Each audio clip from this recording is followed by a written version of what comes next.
Hello anime lovers, स्वागत है आपका वाइपर एनिमे एक्सप्लेन्ड चैनल पर। और आज हम देखेंगे चेनसॉ मैन के एपिसोड नंबर 2 को, और ये भी बात करेंगे कि इस एपिसोड में मांगा के कौन से सीन्स कट कर दिए गए हैं। अगर आपने पहले एपिसोड वाला वीडियो नहीं देखा है तो उसे पहले जरूर देख लीजिए, उसकी लिंक आपको डिस्क्रिप्शन में मिल जाएगी। तो चलिए जानते हैं आगे की कहानी को इस एपिसोड के साथ, जिसका नाम है अराइवल इन टोक्यो। तो पिछले एपिसोड में हमने देखा था कि डेंजी के पास चेनसॉ डेविल की पावर्स आ जाती हैं। फिर उसकी मुलाकात माकीमा से होती है, जो कि डेंजी को अपने साथ रख लेती है। अब डेंजी माकीमा के साथ कार में होता है और उसका पेट भूख से गुड़गुड़ करने लगता है। माकीमा डेंजी से बोलती है कि क्योंकि अब वो उसकी देखरेख में है, तो वो चाहती है कि डेंजी उसके हर सवाल का जवाब हाँ में या वो वुफ में दे। उसे एक कुत्ते के मुंह से ना सुनना पसंद नहीं है। डेंजी अपने मन में सोचता है कि ये तो मुझे कुत्ते की तरह ट्रीट कर रही है और ये थोड़ी डरावनी है। फिर उसे याद आता है कि पोचिता मर चुका है। डेंजी का पेट फिर से गुड़गुड़ करने लगता है। माकीमा बोलती है कि हमें रेस्ट एरिया में जाकर कुछ खा लेना चाहिए। डेंजी कुछ भी ले सकता है और माकीमा उसका पेमेंट करेगी। साथ ही माकीमा अपना कोट उतार कर डेंजी को दे देती है, क्योंकि वो शर्टलेस था। अब ऐसा पहली बार हुआ था कि कोई इंसान डेंजी से इतना अच्छे से पेश आ रहा था, वरना तो लोग उसके करीब भी नहीं जाते थे क्योंकि उसमें से बदबू आती है। पर सिर्फ आज में ही एक लड़की ने उसे गले लगाया, उसके लिए फूड लिया और उसे अपना कोट दिया। अब इन सब से डेंजी इतना खुश था कि उसे माकीमा से प्यार हो जाता है। रेस्ट एरिया में डेंजी और माकीमा खाने के लिए उडॉन ऑर्डर करते हैं। चेनसॉ मैन बनने से डेंजी का काफी ब्लड लॉस हुआ था, जिससे वो माकीमा के ऊपर कुछ देर के लिए बेहोश हो जाता है। माकीमा डेंजी से पूछती है कि वो ऐसा कैसे बन गया, जिस पर डेंजी बताता है कि उसके पास एक पेट डेविल हुआ करता था, जिसने खुद की जान देकर उसकी जान बचा ली। माकीमा बोलती है कि उसकी ये कंडीशन काफी रेयर है, इतनी रेयर कि उनके पास इसका कोई नाम भी नहीं है। लेकिन माकीमा बताती है कि पोचिता अब भी डेंजी के अंदर कहीं जिंदा है, क्योंकि उसमें से इंसान और डेविल दोनों की स्मेल आती है। और ये सुन डेंजी खुश हो जाता है और फिर से बेहोश हो जाता है। जब उसे होश आता है तो उडॉन रेडी था। डेंजी माकीमा से झूठ बोलता है कि वो खुद से नहीं खा पाएगा, तो माकीमा उसे अपने हाथों से खिलाती है, बिल्कुल एक डॉग की तरह।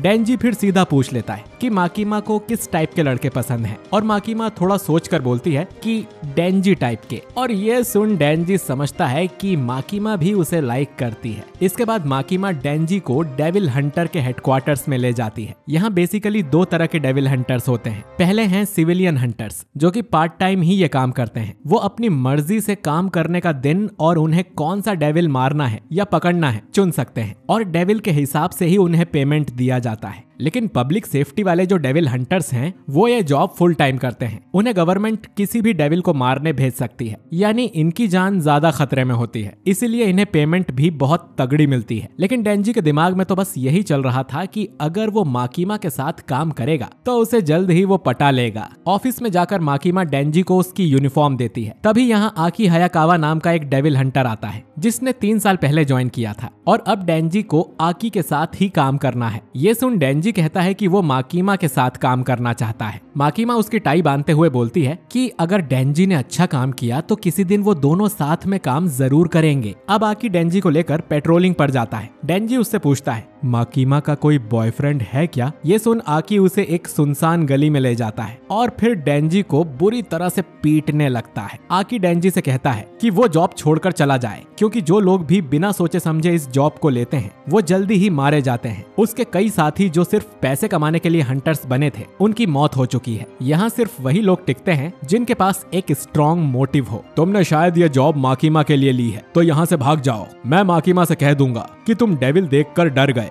डेंजी उठता है और आकी की टांगों के बीच में एक खींच कर लात मारता है। वो बताता है कि आकी एक अच्छा इंसान है, क्योंकि डेंजी की जब किसी से लड़ाई होती है तो वो सीधा उसकी गोटी पर वार करता है। आज पहली बार डेंजी ने इतना अच्छा खाना खाया और कोई उससे इतने अच्छे से पेश आया। ये जिंदगी उसके लिए सपने जैसी है, और अगर इसमें वो मर भी जाता है तो उसे कोई फर्क नहीं पड़ता। आकी उठकर बोलता है कि माकीमा जैसी लड़की तुम जैसे छपरी से कभी नहीं पटेगी। डेंजी बोलता है कि तुम्हें किस बात की जलन हो रही है, और फिर से बार बार डेंजी आकी की टांगों के बीच लात मारता है। फिर माकीमा के सामने जाकर बोलता है कि एक गोटी डेविल ने आकी की गोटी पर अटैक कर दिया था। अक्की बता देता है कि ये झूठ बोल रहा है और वो दोनों एक साथ काम नहीं कर सकते। माकीमा फिर भी डेंजी को आकी की यूनिट में शामिल कर देती है, जो कि असल में एक्सपेरिमेंटल यूनिट है जिसमें एबनॉर्मल लोग होते हैं। आकी पूछता है कि डेंजी में ऐसा क्या है, जिस पर माकीमा बताती है कि डेंजी अपनी मर्जी से एक डेविल में ट्रांसफॉर्म हो सकता है। ये सुन आकी चौंक जाता है, उसे लगता है कि ऐसा बस कहानियों में होता है। माकीमा बताती है कि इसीलिए डेंजी खास है, अगर उसने जॉब छोड़ने या भागने की कोशिश की तो उसे एक डेविल समझकर मार दिया जाएगा, यानी डेंजी को मरने तक ये काम करना होगा। फिर आकी डेंजी को बताता है कि वो उसी के साथ रहने वाला है और अगर डेंजी भागने की कोशिश करेगा तो आकी को उसे मारना पड़ेगा। डेंजी सोचता है कि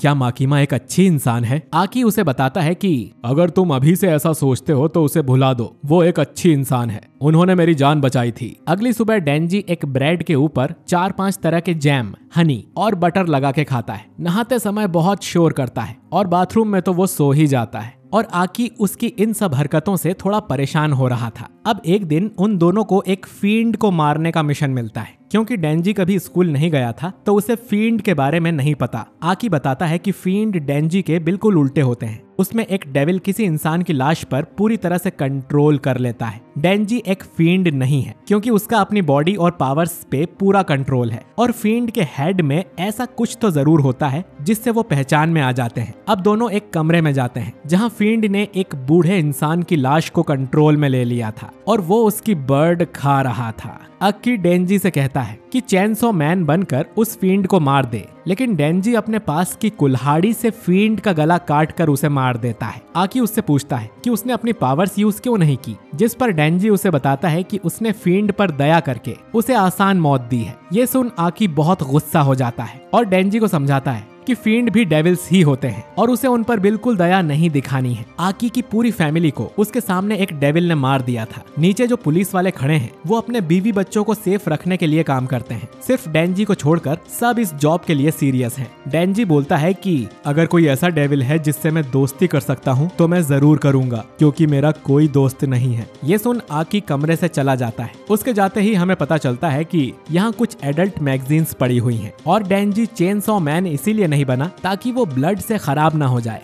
डेंजी सोचता है कि उसने पोचिता की विश पूरी कर दी है, अब उसके पास एक बहुत ही अच्छी लाइफ है, लेकिन फिर भी उसे किसी चीज की कमी लग रही थी क्योंकि उसके जीवन में अब कोई लक्ष्य नहीं है बाकी लोगों की तरह। फिर वो माकीमा के बारे में सोचता है और यही अपना लक्ष्य बना लेता है कि उसे माकीमा के बूट छूने हैं। पहले यह ड्रीम डेंजी की औकात से बाहर था, लेकिन क्योंकि अब उसके पास एक प्रॉपर जॉब है तो वो अपना ये सपना जरूर पूरा करेगा। खैर, इसके बाद माकीमा डेंजी को बताती है कि वो उसे एक पार्टनर दे रही है ताकि वो दोनों शहर में जाकर पेट्रोलिंग कर सकें। तभी वो लड़की जिसका नाम पावर है अंदर आ जाती है और असल में ये एक फील्ड थी। डेंजी शुरू में इसका विरोध करता है कि एक फील्ड को डेविल हंटर्स में शामिल क्यों किया है, लेकिन फिर ये देखकर कि फील्ड काफी हॉट है, डेंजी चुप हो जाता है। माकीमा बताती है कि पावर बाकी डेविल्स से अलग है और इनकी साइड से है। ये भी डेंजी की तरह स्पेशल डिवीजन 4 यानी आकी की यूनिट में है। इसके बाद दोनों पेट्रोलिंग पे निकल जाते हैं। क्योंकि पावर के सिर पे 2 सींग निकले हुए थे तो वो लोग यहाँ पब्लिक में नहीं चल सकते हैं। पावर डेंजी को एक खींच कर चांटा मारती है और बोलती है कि इंसान, मुझे जल्दी कुछ मारने को दो, मैं खून की प्यासी हूँ। डेंजी मन में सोचता है कि ये हॉट है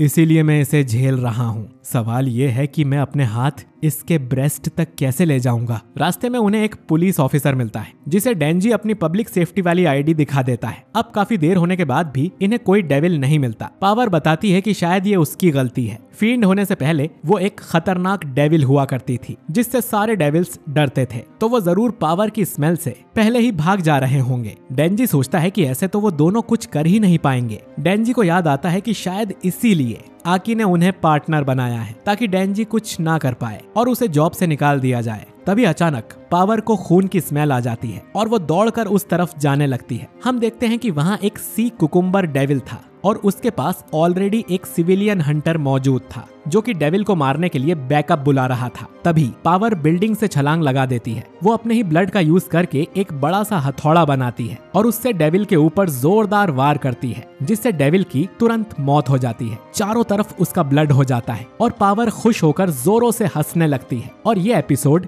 यहीं पर खत्म हो जाता है। अब बात करते हैं मांगा के डिलीटेड सीन्स की। अब मांगा में जब ये लोग फूड ऑर्डर कर रहे थे तब एक आदमी भागते हुए इनके पास आता है और बोलता है कि उसकी बेटी को एक डेविल जंगल में उठा ले गया है और क्योंकि माकीमा एक डेविल हंटर है तो उसकी मदद करे। लेकिन माकीमा खुद जाने की बजाय डेंजी को डेविल मारने भेज देती है। डेंजी को जंगल में वो लड़की और डेविल मिल जाते हैं। शुरू में तो डेंजी को ये डेविल अपने पोचिता जैसा अच्छा लगता है, लेकिन बाद में पता चलता है कि ये मसल डेविल है और वो उसे झांसा दे रहा था। डेंजी चेनसॉ मैन बनकर उस डेविल को मार गिराता है और इसका ब्लड लॉस होने की वजह से वो माकीमा के सीने पर बेहोश हो जाता है। ये पूरा सीन एनीमे से हटा दिया गया है क्योंकि मेन कहानी में ये इतना कुछ इम्पोर्टेंट नहीं होगा। खैर, तो दोस्तों आपको ये एपिसोड कैसा लगा कमेंट करके जरूर बताइए और ये भी बताइए कि डेंजी अब अपना सपना पूरा कर पाएगा या नहीं। वीडियो को लाइक और शेयर करिए। हमारे चैनल वाइपर एनीमे एक्सप्लेन्ड को सब्सक्राइब करके बेल आइकन जरूर दबाइए। मैं मिलता हूँ आपसे बहुत ही जल्द एक नए एपिसोड के साथ। शुक्रिया।